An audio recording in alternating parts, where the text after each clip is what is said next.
Mythe ou réalité, partie 2. On commence ça. Une maison vendue sans garantie légale est toujours un mauvais achat.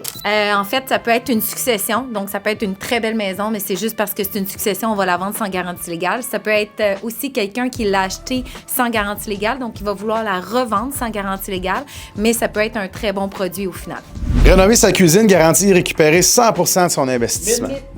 Non, en fait, c'est faux. De façon quantitative, tu ne vas jamais récupérer 100% de la valeur de tes investissements au niveau de ta cuisine, mais certainement, ça va donner de la plus-value au niveau de la valeur marchande, mais on ne peut pas dire que tu vas récupérer 100% du montant investi.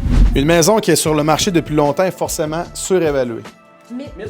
En fait, ça va dépendre du marché tout court. Fait que ça se peut que le marché ne soit pas, on soit pas dans un bon moment. Ça veut pas dire que la propriété est là depuis longtemps, qu'elle n'est pas affichée au bon montant.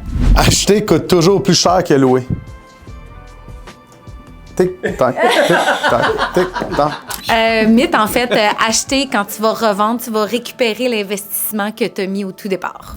Une préautorisation hypothécaire est essentielle avant de magasiner. Réalité, c'est moi, let's go. Ben, en fait, c'est aussi simple que tu connais ta capacité d'achat. Donc, tu perds pas ton temps, puis tu fais pas perdre ton temps aux autres également.